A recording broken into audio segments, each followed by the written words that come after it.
안녕하세요. 반갑습니다. 대한민국의 0.1%밖에 없는 아주 귀하고 한정돼 있고 또 한정되게 허가되어 있는 아주 인생을 바꿀 수 있는 땅으로 여러분들의 운명을 바꿔드리는 박은입니다. 반갑습니다. 자, 오늘은요.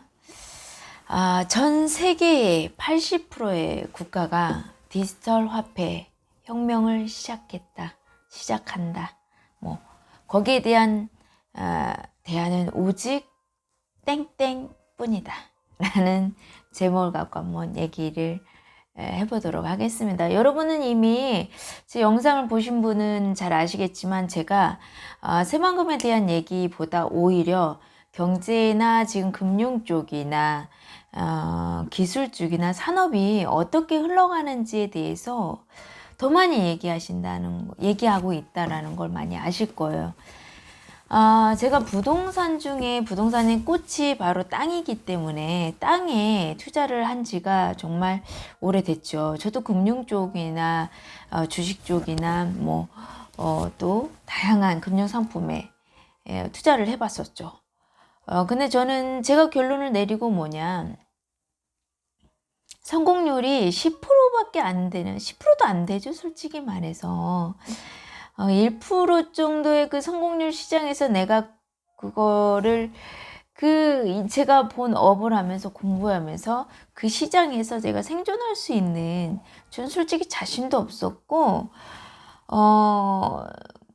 금융 쪽, 주식 쪽이나 그런 시장에 매일같이 변동이 요동치는 그 시장을 제가 따라갈 자신도 없었고, 공부를 해서 가장 크게 결론이 공부해서 되는 게 아니었어요. 통계를 내서 되는 게 아니었어요. 제가 공부를 했을 때. 정말 이 신호에 의한 그 결과가 그대로 나와줘야 하는데 그렇지 않더라고요. 근데 반면에 부동산은 그 여러 가지 데이터나 분석에 의한 그 결과대로 얼마든지 정확하게 어떤 그 기준을 갖고 분석하냐에 대해서 정확도가 저는 정말 세상에 100%가 어딨어? 그래도 저는 100% 있다고 봅니다. 100%예요, 정말. 그런 걸 안 해봤다고 해서 없다라고 이렇게 정하는 것도 상당히 조금은 안타까운 부분이 있고, 또 100%라고 다 말할 수는 없다라고 또 그걸 정확하게 정해놓고 얘기하는 분들도 그분도 무엇인가는 알지만 모르는 것이 있구나라는 생각이 또 들기도 합니다. 그래서 결론적으로 정말 90% 100%의 노력이 성공률이 나올 수 있는 시장이 있다라고 하면 1% 10%대에서 저는 있고 싶지 않았어요. 그래서 제가 선택한 게 부동산에 꽂힌 땅이었어요.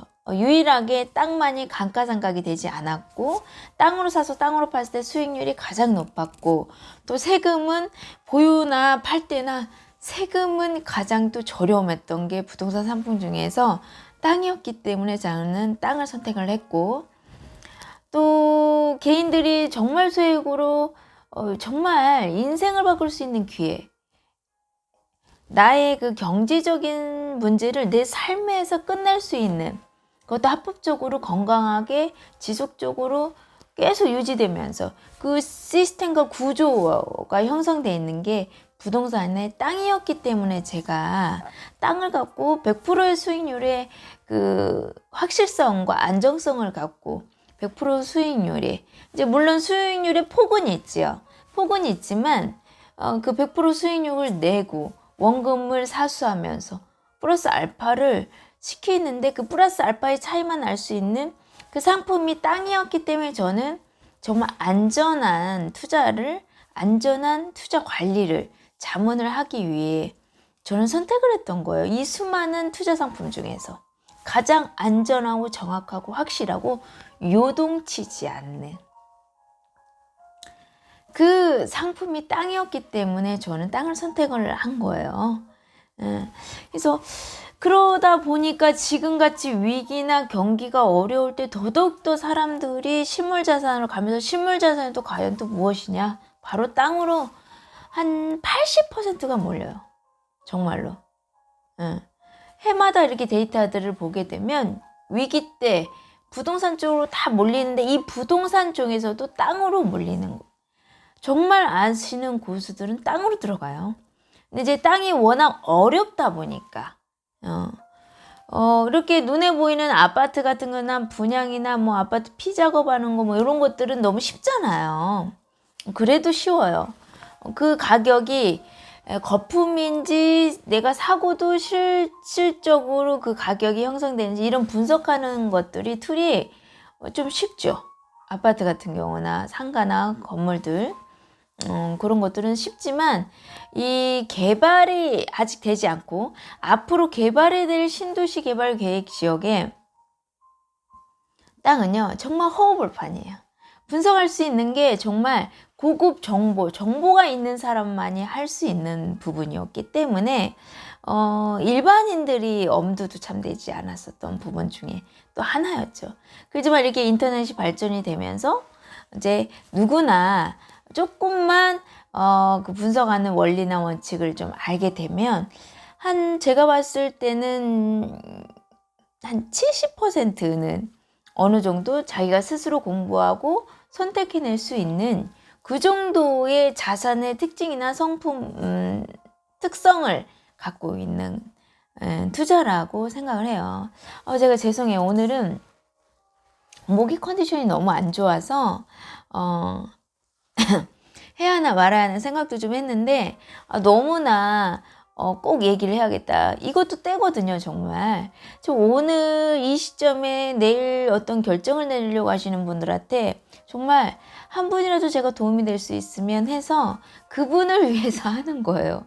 이 제 영상에 이 화폐 개혁이 디지털 화폐 개혁이라는 표현보다는 혁명이라는 표현이 맞아요. 지금 3차 산업까지 진행됐던 화폐, 종이에서 디지털로 바뀌는 거예요. 화폐가 혁명을 일으키는 거지. 완전히 그냥 뭐 일부분이 바뀌는 게 아니에요. 화폐 개혁은 뭐 신권이 나와서 바뀐다든지 단위가 축소된다든지 뭐 여러 가지 이런 일부분이 바뀌는 거지 화폐의 구조나 전체적인 게 싹 바뀌어버리는 것이기 때문에 혁명이란 표현이 저는 더 정확하게 맞다고 생각을 해요.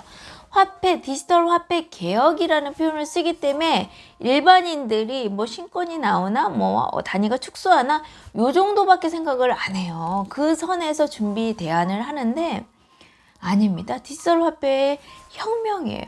화폐가 완전히 바뀌면서 구조와 시스템이 싹 바뀌어 버리기 때문에 이 종이 화폐로의 아주 투자가로서 아주 강점이 있었던 부분이 디지털 화폐로 되면서 완전히 공개가 돼 버리는 거죠. 내 돈이 10원 하나가 어디까지 어떻게 쓰이는지 100% 공개되는 게 디지털 화폐예요.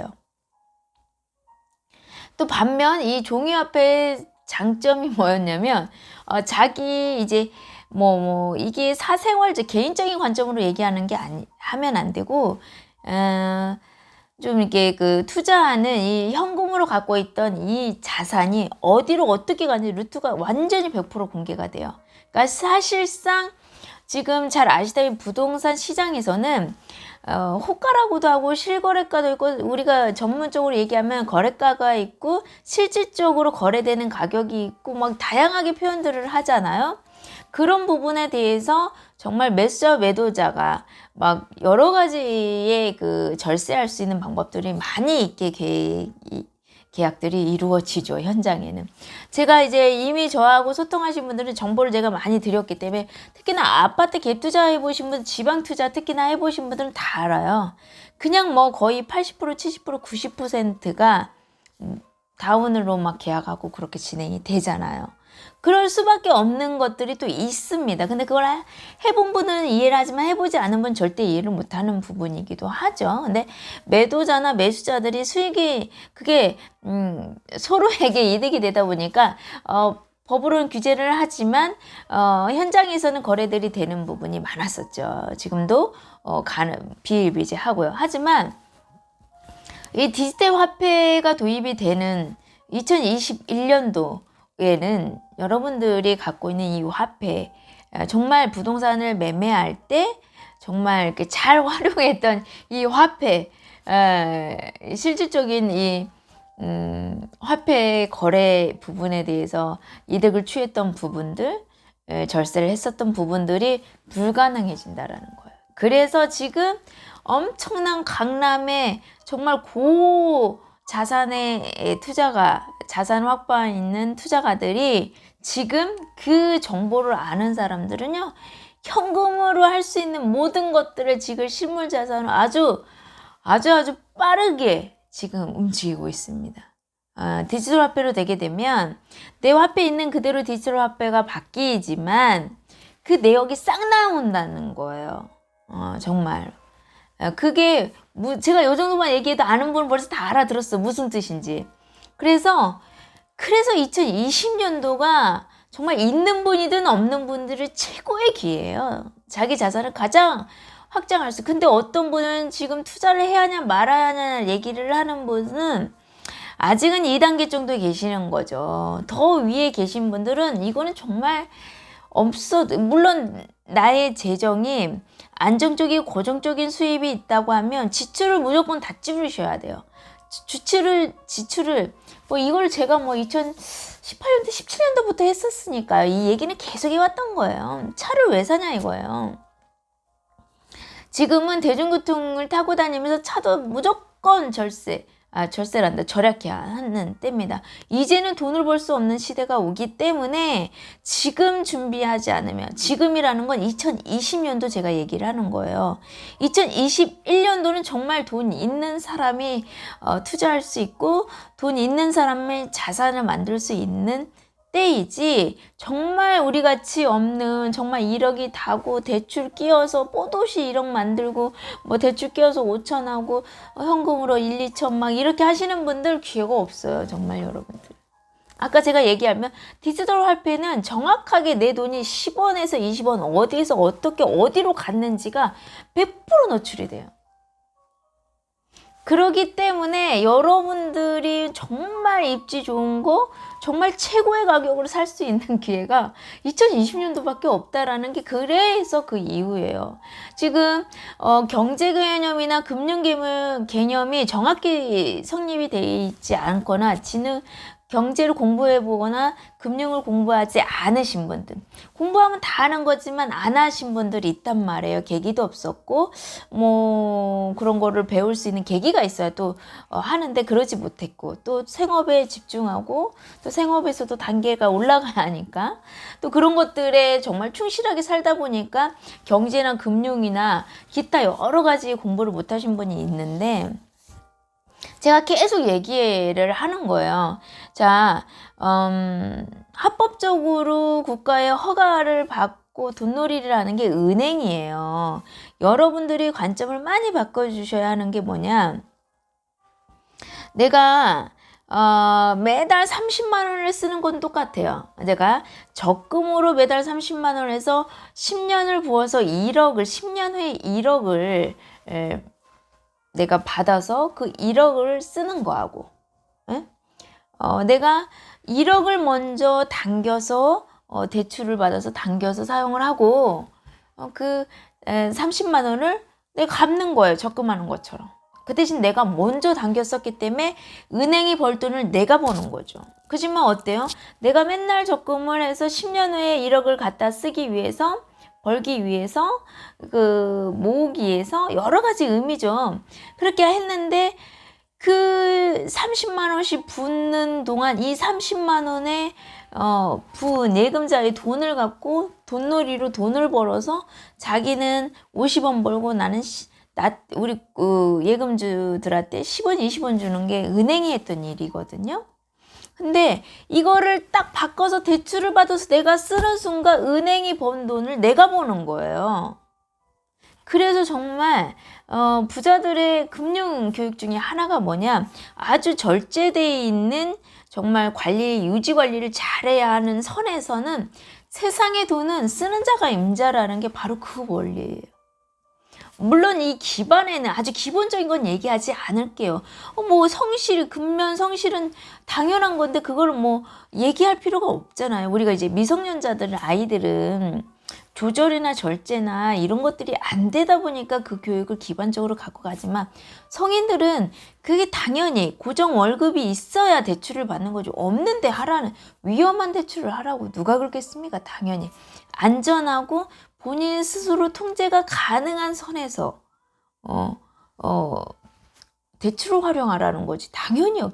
이런 기본적인 얘기까지는 저는 안 하고 싶기 때문에 그냥 넘어가는 건데, 이제 정말 금융도 모르고 투자도 모르고 아무것도 모르시면 제 영상을 봤을 때는 뭐야, 그럼 뭐 데빗이라도 얻어주시고 나보고 투자라는 거야, 이 사람 좀 이상한데 하고 넘어갈 수도 있어요. 근데 이제 그 부분까지는 지금 시기도 아니고 그런 얘기까지 구체적으로 좀 못하고, 아무튼 그 경제 구조를 내가 부어서 은행이 돈을 벌 것을 내가 먼저 은행에 때 갖다 쓰고 30만 원을 내가 매달 나가는 거 똑같다니까요.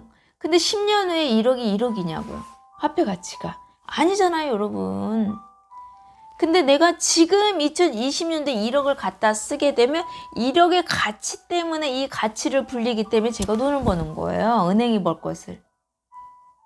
그럼 제가 은행이 되는 거예요. 그 순간 그 개념을 인식을 하면 사회의 금융 시스템을 제가 이용을 하는 거죠. 근데 왜 서민이 돈이 없는데 돈을 못 버냐? 다행히 돈을 이용할지도 모르고 활용할지도 모르고, 오히려 저는 돈 없지만 제가 돈 드릴게요, 제 돈으로 돈 버세요 하고 은행에다가 계속 보험회사에다가 넣어주는 거잖아요. 이게 진짜 나중에 공부하면 내가 이때까지 뭐 한 거야 정말, 이런 생각도 많이 하시고요. 이게 자산 관리를 저한테 투자 관리를 받으시고 자기 자산을 맡겨서 제가 이제 종합적으로 관리하시는 분들은 아세요. 자기가 진짜 먹고 쓰지도 않고 결혼했을 때부터 혹시나 해서 20만 원씩 이렇게 부은 것들 제가 20년 돼서 해도 좀 이자가 이러니까요. 뭐 15만 원 붙은데, 정말 이 돈 갖다 내가 만약 땅을 샀다면, 땅을 내가 먼저 그 돈을 빌려서 사서 쓰고 내가 달달이 20만 원씩 부었다면, 갚았다면 그래도 한 배는 됐을 거 아니냐는 거예요. 내가 투자한 돈에. 맞는 말씀이에요. 그래서 경제는 아는 만큼, 뭐든지 아는 만큼 다 이해를 할 수 있는 거. 그래서 조금만 그 겸손한 부분으로 그래? 이 사람이 이렇게 얘기하는데 처음 보는데 이렇게 얘기할, 그럼 내가 뭐 모르는 게 있을까? 내가 놓치는 게 있을까? 하고 조금 깊게 한 번 좀 더 관심을 가져보시라. 그 얘기를 제가 좀 드리고 싶은 게 저희 마음이에요. 그래서 중요한 건 전 세계 80% 국가가 디지털 화폐로 지금 가겠다라고 하고, 또 G20의 그 재무 그런 회의에서도 이미 나온 거예요. 로드맵이 싹 나와서 더 빠르게 이제 누가 먼저 디지털 화폐를 국가에서 하냐 정도의 경쟁을 할 정도로 지금 하고 있고, 대한민국도 지금 그 실험 단계에 있고 이미 전산 쪽의 프로그램이나 이런 거는 구축이 돼 있어요. 그런 내용은 뉴스에 다 나와 있습니다. 그래서 대안은 오직 무엇이냐? 자, 금융이 폭망을 하고 금융 위기가 하고 돈이 바뀌고 완전히 세상의 금융 시스템이 다 바뀌고 돈이 바뀌고 별의별 일이 나도 변하지 않는 가치. 경제가 폭망이 하고 대공황이 오고 제2의 금융 IMF 말로 다 쓰는 디플레이션 어떤 거에도 영향을 받지 않는 독보적인 관리 가치를 갖고 있는, 불변의 가치를 갖고 있는 게 바로 땅이에요, 여러분. 토지. 물론 모든 땅이 그렇진 않아요. 하지만 대한민국의 모든 땅들은 그냥 대한민국의 위치에 있는 이 입지적인 지리적인 강점 때문에 가치가 전체적으로 갖고 있기 때문에 우리나라는 계속 땅값이 지금 계속 오르지 떨어진 적이 없죠. 그리고 또 땅의 특징이 뭐냐, 오르면 떨어지지가 않아요. 거래가 잠깐 멈출 수는 있지만 가격이 떨어지지 않는다는 게 특징이에요. 그때 그 땅값을 주도적으로 끌고 올라가는 땅들이 있죠. 여러분들 너무 잘 아는 빌딩들이 막 숲으로 이루어진 상업용지, 핑크색 땅. 그리고 그 다음을 이어가는 노란색 주거지 땅들, 상가주택 같은 것을 지을 수 있는 건축용지들. 그게 모여 있는 게 바로 도시지요. 그 외에 보존녹지, 생산관리, 계획관리지 이런 모든 것들이 다 어디냐? 비도시. 도시 외곽지, 시외, 도시 중심은 시내 이렇게 보시면 되시는 거예요.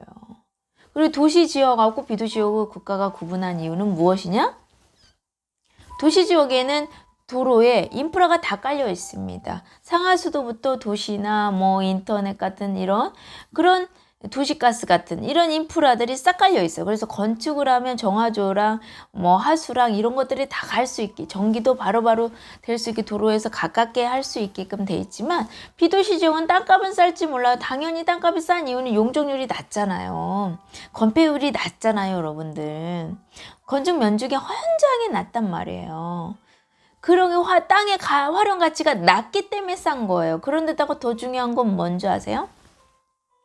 여기서 전원주택 짓는다고 싼 땅 샀다가 고생하신 분들이 있을 거예요. 뭐 전기랑 수도랑 가스 가져오는 이 인프라 가격이 더 많이 들었던 거. 그게 바로 비도시 지역에 투자했을 때 함정이라는 거예요. 그래서 저는 정말 인생에 공짜는 없어요, 여러분. 인생의 지름길은 없다 라고 생각하시면 돼요. 그냥 무조건 안전하고 확실하고 정확하게 가는 것 외에는 방법이 없어요. 요행을 바라시면 안 돼요. 땅이라는 것은 진짜 자산이에요. 소유한 사람이 내 명의로 갖고 있지만 내가 언제든지 살 건지 팔 건지 가격조차도 내가 다 하는 거. 소유권까지 온리 나의 것이, 통제권을 다 갖고 있는 것이 바로 진짜 자산이고요. 은행처럼 금융회사에 딱 맡겨놓고 명의는 내 건데 지가 이율 다 정해 내가 돈을 주라고 해도 자기네가 줄 수 있는 금액만 하루에 얼마큼만 뺄 수 있으면 뭐 해서 이런 걸 규제를 하는 것은 이건 가짜 자산인 거예요. 명의만 제 거인 거죠. 부자들의 특징은 뭐냐? 진짜 자산을 갖고 있어요. 진짜로 자기가 가격도 정하고 사고 팔고 모든 권한을 자기가 다 정하고 자기가 다 할 수 있는 진짜 자산을 갖고 있는 반면 빈자분의 특징은 진짜 다 가짜만 갖고 있고 가짜 자산을 갖고 진짜 자산을 착각을 하고 있고 부채를 사놓고 진짜 자산이라고 이 기준을 못 정하는 거예요. 이게 개념이 없으시니까. 가짜를 갖고 진짜라고 뿌듯해하고 예를 들면은 정말 절대 농지 절대 개발 안 되는 땅을 갖고 그냥 이 등기를 갖고 있다라는 나도 땅이 있다 이걸로만 좋아하시는 분도 있어요. 그래 사람이 다양하니까 여기서도 만족을 하시는구나 라는 생각이 들더라고요. 나는 뭐 내 명의로 땅 있다라는 게 너무 좋다는 거예요. 그게 무슨 땅이든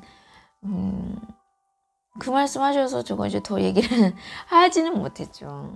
그런 분도 있더라고요, 정말. 근데 좀 이왕이면 그 돈을 땅을 사서 그게 더 많이 이렇게 불려서 나 때도 좀 편하게 살고 내 후손들도 편하게 그리고 이렇게 계속 갈 수 있는 그런 자산을 만들어 놓으면 더 좋을 텐데 하는 아쉬움이 있어서 제가 그 얘기를 드렸죠. 그럼 제가 얘기를 했던 것을 다시 한번 뉴스 자료를 한번 보여드릴게요. 이렇게 네이버에 검색해서 디지털 화폐 뭐 어디 있다 해도 돼요. 포털 사이트에 보시게 되면 여기 보면은 10시간 전에 여기죠. 10시간 전에 12시간 전에 7시간 전에 나왔던 이런 뉴스 자료에 최근치 보시는 게 가장 정확하겠죠. 자, 여기 한번 볼게요. 디지털 화폐 진짜 발행할까? 무슨 진짜 발행이에요. 이 제목을 좀 쓴 것이 좀 이상해요. 무슨 의도가 있지 않았겠는가? 뭐 이렇게 누가 써달라고 해서 쓴 건지 이렇게 보시게 되면 여기에서 정확히 나오죠. 하나는 12월부터 디지털 화폐 시험 운영 운영 가동 하겠다라고 하는데 진짜 발행할까? 이게 뭐예요? 지금 시험 테스트하고 조금 뒤에 신문을 보시게 되면 이미 시스템 구축이 끝났어요. 근데 이렇게 의도로 이 제목들, 그러니까 여러분들도 뉴스를 볼 때 잘 분별해야지 뉴스를 그대로 믿는 것은 하수가하시는 거예요. 정말 1차 보적으로 이제 투자를 시작하시면서 고수들은 어떻게 하냐면 이 뉴스 자료에 실질적인 내용을 보고 이 제목에 혹하지 않아요.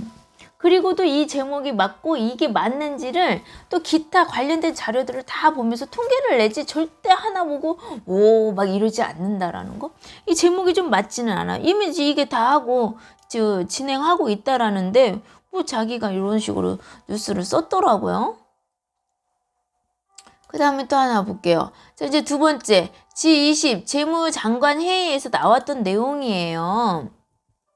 20개, 세계 20개의 나라에서 국제금융기구와, 죄송합니다.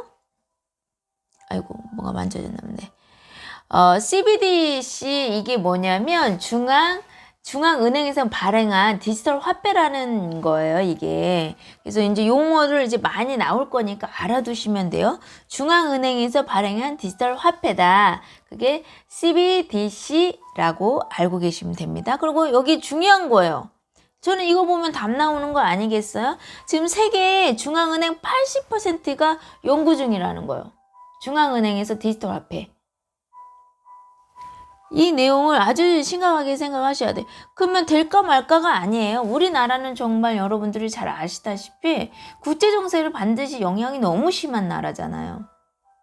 그러다 보니까 지금 세계의 중앙은행 80%라고 하면은 저희는 그냥 뭐 여기서 선택권이 없잖아요. 저희는. 아시다시피. 그렇기 때문에 여기 내용들이 좀 쫙 나와 있다는 거예요. 제가 뭐 이런 걸 보여드리고 뭐 이런 것들이 아니라 여러분들이 그냥 보시면 돼요. 여기 지금 논의가 진행되고 있는 주요, 뭐 유럽, 한국, 중국, 일본, G20 여기 다 나와 있잖아요. BIS도 좀 잘 알아두셔야 돼요. 여기서 이제 국제 결제 은행인데 여기는 이제 은행들에 대한 어떤 그 정책이나 이런 부분들이 많이 다뤄지는 곳인데 많이들 모르고 그 연준만 많이 알고 있죠. 또 그리고 이거는 뭐 읽어보시면 되시겠어요? 그냥 똑같이 검색하면 다 나와요. 이것도 좀 읽어보세요. 즉 은행들이 해야 한다는 여기 또 나와 있잖아요. 중앙은행 80%가 여기 보시게 되면 핵심들이 있어요.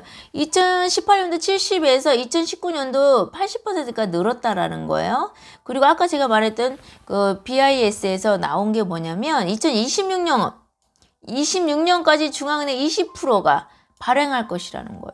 지금 전망하고 있다라는 내용이고 이제 중국들 진행하고 있다라는 거 중국이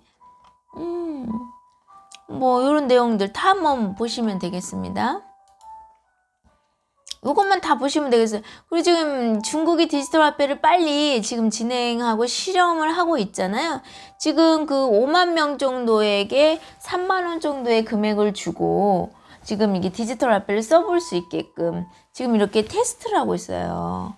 전 그 5만 명 정도의 국민들에게 랜덤식으로 누가 내 추천제로 그렇게 해서 지금 테스트를 하고 있어요. 중국이 이렇게 막 서두르게 되니까 지금 다른 뭐 미국도 그렇고 더 빠르게 지금 속도를 내야겠다 하고 더 속도를 좀 가속화시키고 있는 상황이죠. 이것도 아까 말한 것처럼 디지털 화폐 로드맵이 나오나 이렇게 하면서 지금 나온 거예요. 그냥 회의에서 나온 내용들을 좀 얘기를 하는데요.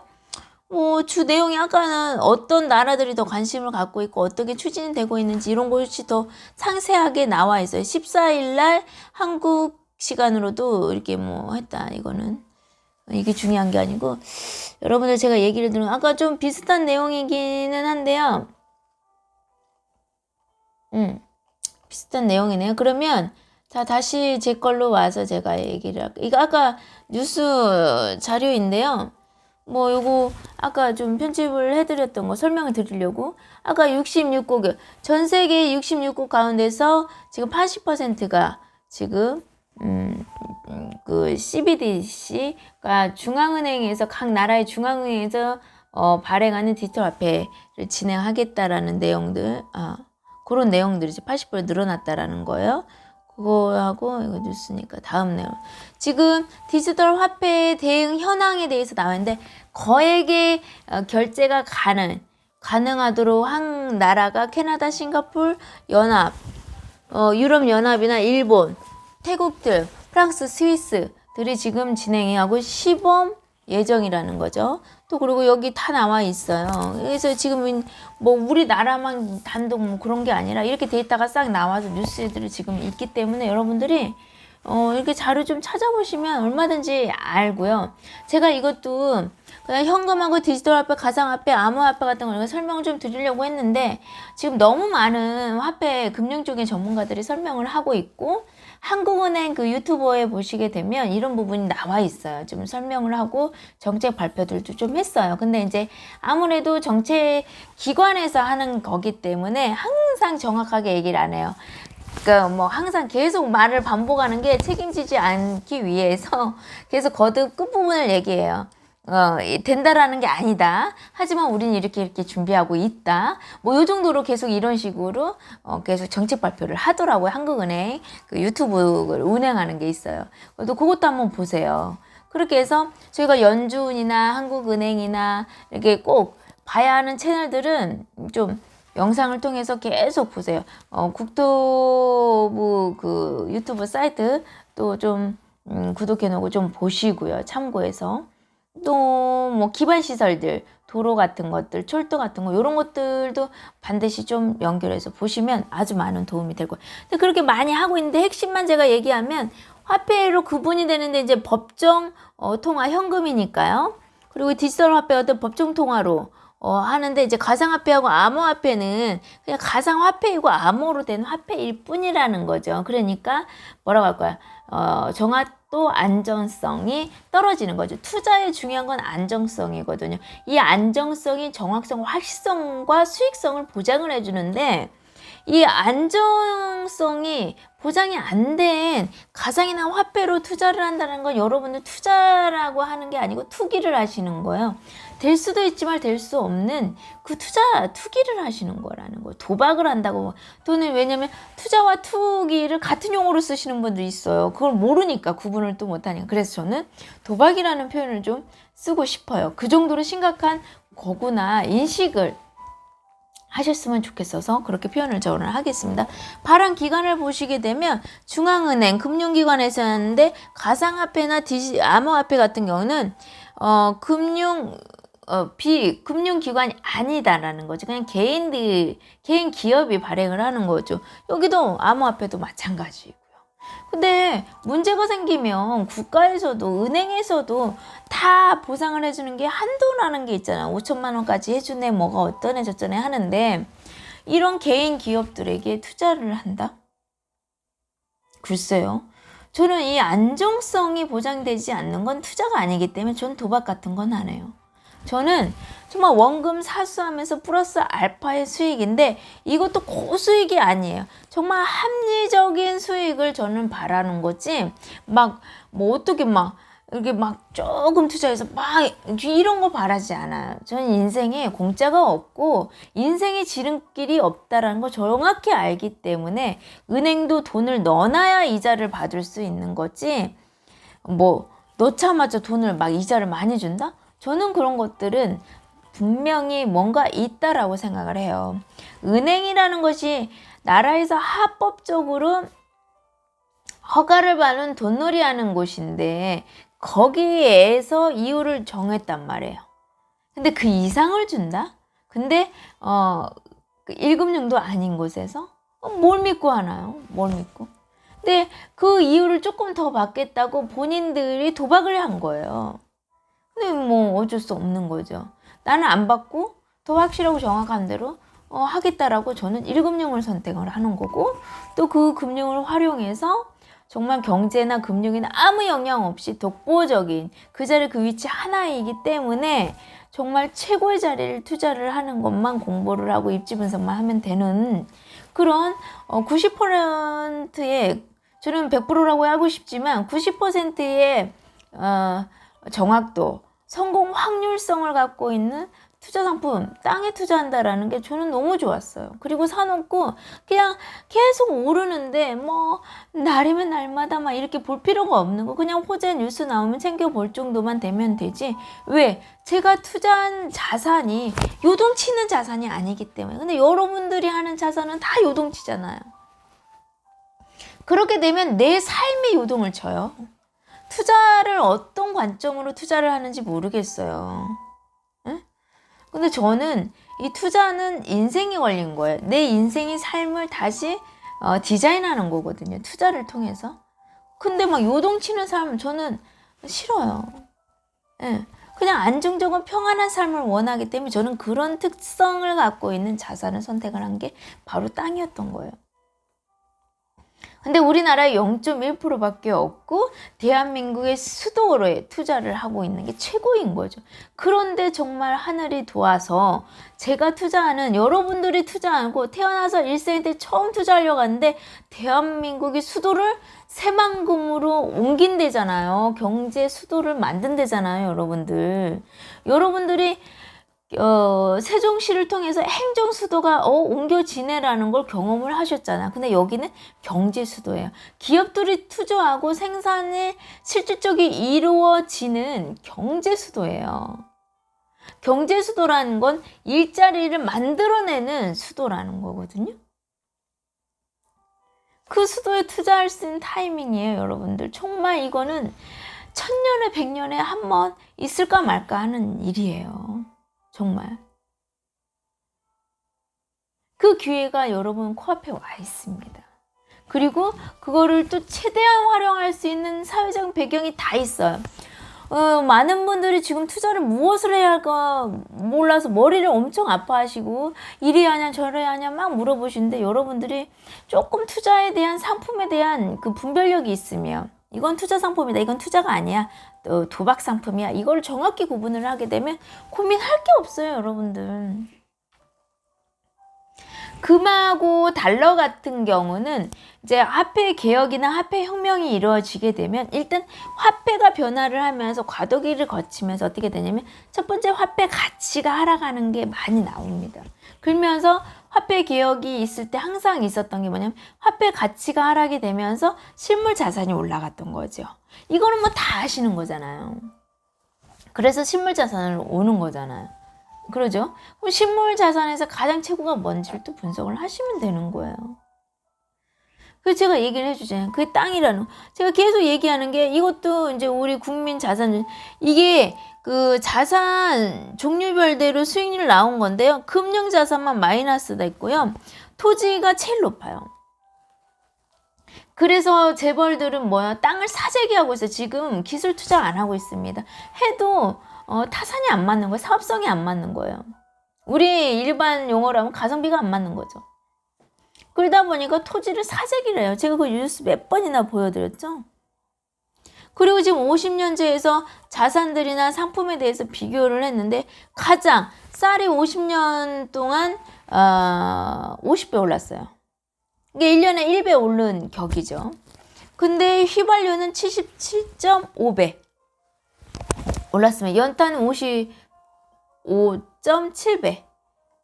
명목 GDP라는 거는 여러분 그때도 제가 설명을 좀 했는데 뭐뭐 DGP도 뭐 이게는 물가 올라간 걸 반영을 한 거하고 안 한 건데 이거는 반영을 한 가격이에요. GDP예요. 그게 1933배가 올랐다라는 거예요. GDP 오르는 거 얘기하는 거예요.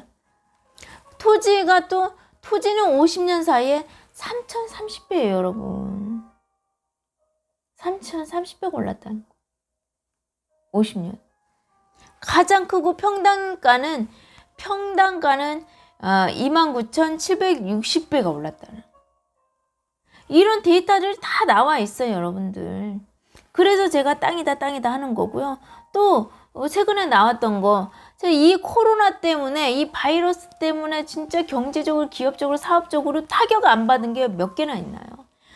이 난리가 났는데 거의 90%가 다 타격을 받는데 유일하게 또 땅은 계속 연속해서 상승한대죠. 이 답 나온 거 아니에요, 여러분? 그리고도 우리나라 50년째 계속 땅 3,000배 이상, 아까 3,030배 올랐대잖아요. 이런 자료들이 있는데 굳이 아까 말씀드린 것처럼 유일하게 마이너스하는 금융자산에 투자를 해서 내 인생이 올라갈 수도 있고 내려갈 수도 있는 그런 도박을 하시냐는 거예요. 투자는 원금 사수는 기본이에요. 원금 사수가 안 되는 건 투자의 투자라고 얘기하지 마세요. 그래서 제가 얘기하는 게 뭐냐면 개발지 땅을 살 때에도 도시 중심권 땅을 사야 신도시의 중심권이 되는 땅을 그런 용도로 국가가 허가를 해놨단 말이에요. 일종 일반 주거지. 그런 땅을 사서 핵심 순환도로에 붙어있는 땅을 사야 그게 가장 안전하고 정확하고 돈이 되고 빠른 기간 안에 수익이 나는데요.